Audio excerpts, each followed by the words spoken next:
Assalamualaikum warahmatullahi wabarakatuh. Bismillahirrahmanirrahim. Alhamdulillahirrabbilalamin. Allahumma shalli ala sayyidina Muhammad wa ala ali sayyidina Muhammad. Alhamdulillah, hari ini kita bertemu kembali pada pembelajaran ekonomi. Nah, kemarin kita sudah membahas tentang permasalahan ekonomi.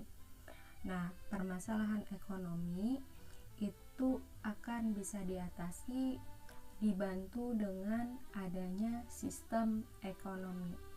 Jadi hari ini kita akan membahas tentang sistem ekonomi. Nah, sistem ekonomi itu apa sih?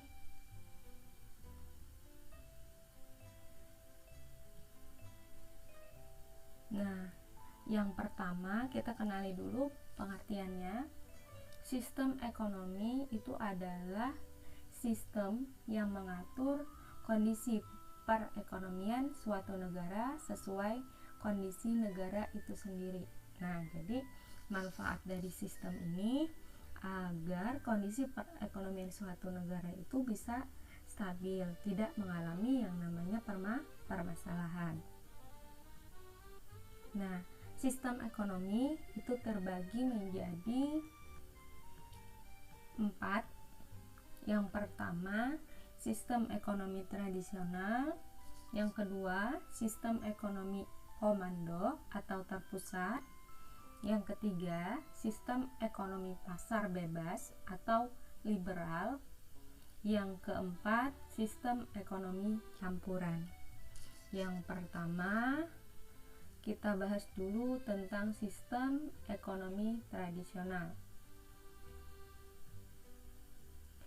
Nah, sistem ekonomi tradisional ini adalah sistem ekonomi yang sangat sederhana.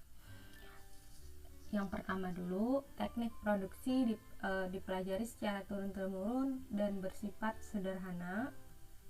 Yang kedua, pada sistem ekonomi tradisional itu terjadi sistem barter masih digunakan dalam pemenuhan kebutuhan masyarakat. Jadi ketika masyarakat membutuhkan sesuatu itu dengan menukarkan apa yang dimilikinya. Misalnya dia punya misalkan buah, ingin ditukar dengan beras. Nah, seperti itu namanya sistem barter. Yang ketiga, pada sistem ekonomi tradisional itu belum adanya pembagian kerja dalam masyarakat. Yang keempat, masih terikat pada tradisi dan kepercayaan setempat. Nah, jadi tradisi, kepercayaan itu sangat masih dipercaya, sangat masih diterapkan pada sistem ekonomi tradisional. Nah, terus pada sistem ekonomi tradisional, alat atau teknologi produksinya masih bersifat sederhana. Berikutnya, contoh kota atau negara yang masih menerapkan sistem ekonomi tradisional diantaranya, kalau di negara Indonesia itu ada desa Lembah Baliem sama Papua Nugini. Nah, di sini nih yang masih menggunakan sistem ekonomi tradisional. Yang kedua, ada di Afrika Tengah, khususnya di Mumbai, Batangavo, Malawi, dan Baike. Next, kita ke sistem ekonomi komando. Nah, sistem ekonomi komando ini sistem ekonomi yang pemerintah yang menjadi pemegang perannya. Jadi yang namanya sistem ekonomi komando itu segala sesuatu kegiatan ekonomi itu terpusat pada arahan pemerintah. Nah, individu maupun kelompok tidak dapat berusaha dengan bebas dalam kegiatan perekonomian karena di sini yang menguasainya adalah pemerintah. Yang kedua, semua alat dan sumber daya ekonomi dikuasai oleh pemerintah. Yang ketiga, kebijakan perekonomian diatur sepenuhnya oleh pemerintah.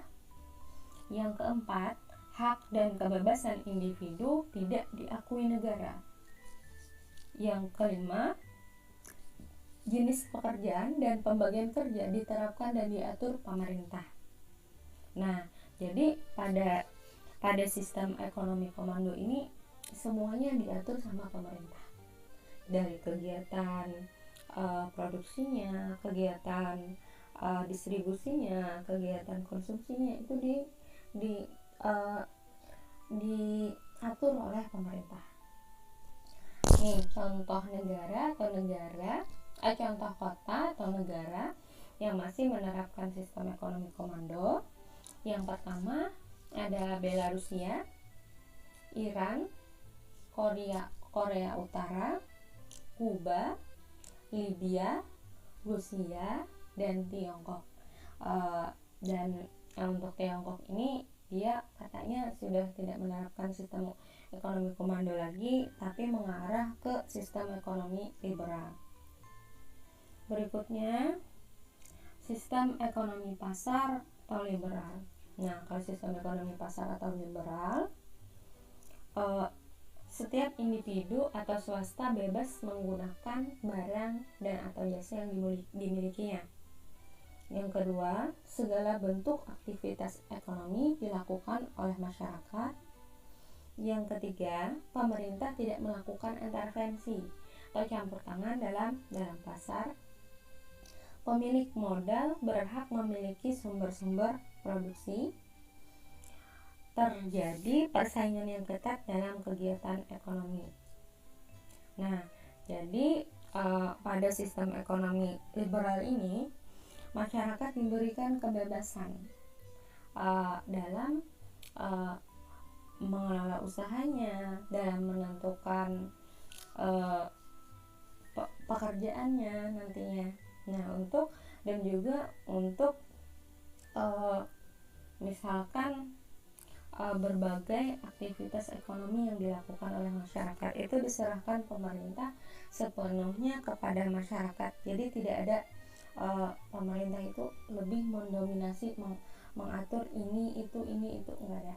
Nah, tapi pemerintah cuma mengatur sistem politiknya atau misalnya sistem keamanan negaranya, itu saja pada sistem ekonomi liberal. Nah, contoh negara yang menerapkan sistem ekonomi liberal ini Amerika, Inggris, Jerman, Prancis, dan Jepang. Next, sistem ekonomi campuran. Nah, kalau sistem ekonomi campuran itu merupakan gabungan dari dua sistem ekonomi, yaitu sistem ekonomi pasar bebas dan komando. Barang modal dan sumber daya yang vital atau penting bagi kebutuhan masyarakat itu dikuasai pemerintah. Jadi untuk yang misalkan untuk pelayanan masyarakat nih, yang misalkan untuk kebutuhan ini hampir seluruh masyarakat itu memerlukan. Nah, jadi dikelola oleh pemerintah, misalkan kayak listrik kan semua rumah dari masyarakat itu kan perlu yang namanya listrik. Jadi untuk tenaga listrik misalkan yang mengelola usahanya itu pemerintah. Yang ketiga, peran pemerintah dan swasta berimbang. Nah, jadi tidak ada yang mendominasi. Misalnya terlalu banyak pemerintah atau terlalu banyak pihak swasta, itu tidak. Yang keempat, pemerintah dapat mengintervensi dengan membuat peraturan, kebijakan fiskal, kebijakan moneter, serta membantu dan mengawasi kegiatan swasta. Contoh negara yang menerapkan sistem ekonomi campuran: Indonesia, India, Filipina, Malaysia, Maroko, Perancis, Mesir, dan Australia. Nah, tapi sekarang yang namanya Indonesia itu punya sistem ekonomi sendiri sekarang, namanya sistem demokrasi ekonomi. Kita lanjut ya, kita khusus membahas tentang sistem perekonomian yang ada di negara kita. Nah, dia hampir mirip sama sistem ekonomi campuran, tapi di sini nanti ada nilai-nilai yang tidak ada pada sistem ekonomi campuran. Yang pertama dulu, produksi diusahakan sebagai usaha bersama untuk mewujudkan keadilan dan kemakmuran. Nah, jadi ketika melakukan kegiatan produksi itu landasannya apa? Untuk mewujudkan keadilan dan kemakmuran bagi masyarakat. Yang kedua, setiap masyarakat bebas berusaha, tetapi dalam batas dan memenuhi syarat yang berlaku di Indonesia. Yang ketiga, sebagian besar produksi masyarakat merupakan usaha swasta atau individu yang diatur oleh mekanisme harga dan pasar. Yang keempat, perusahaan negara menguasai sektor ekonomi vital atau yang penting tadi bagi hajat hidup orang banyak seperti listrik dan air. Jadi yang namanya perusahaan yang menangani pelayanan penyaluran daya listrik, penyaluran air itu dipegang oleh perusahaan pemerintah. Next. Nah, nilai-nilai dasar perekonomian Indonesia nih yang nggak ada di sistem ekonomi campuran tadi. Yang pertama, pada sistem perekonomian kita ada nilai kekeluargaan, kerjasama, gotong royong, dan keadilan, serta kemandirian. Nah, dampak demokrasi ekonomi terhadap perekonomian Indonesia itu apa saja? Yang pertama, ada dampak positif dan ada dampak negatif. Dampak positifnya, perekonomian disusun sebagai usaha bersama berdasar atas asas kekeluargaan. Cabang-cabang produksi yang penting dan vital bagi negara serta meliputi hajat hidup orang banyak dikuasai oleh negara. Warga negara bebas memilih pekerjaan yang dikehendaki. Nah, kalau pada sistem ekonomi komando tadi kan pekerjaan dari masyarakat pun ditentukan sama pemerintah. Tapi kalau pada sistem ekonomi yang diterapkan di Indonesia itu tidak. Jadi masyarakatnya bebas mau bekerja sesuai dengan yang dia mau, serta memiliki hak atas pekerjaan dan penghidupan yang layak. Yang keempat, potensi, inisiatif, dan daya kreasi warga negara dikembangkan sepenuhnya selama tidak merugikan masyarakat. Nah, sedangkan dampak negatifnya, perkembangan ekonomi modern dan tradisional berjalan secara tidak seimbang. Yang kedua, pelaksanaan kebijakan oleh pemerintah untuk mengawasi perekonomian masih lemah. Yang ketiga, terdapat monopoli atas sumber produksi. Monopoli itu ada penguasaan. Nah, jadi terdapat misalkan ada suatu perusahaan yang menguasai misalkan untuk sektor perdagangan nih, misalkan ada perusahaan itu aja misalkan yang terlalu mendominasi. Yang keempat, munculnya korupsi, kolusi, dan nepotisme. Nah, sekilas tentang penjelasan sistem ekonomi yang diterapkan di berbagai negara untuk mendukung lancarnya sistem perekonomian di suatu negara.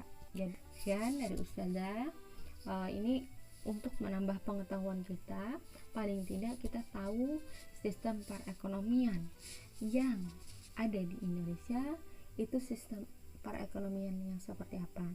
Jadi sistem perekonomian yang ada di Indonesia tadi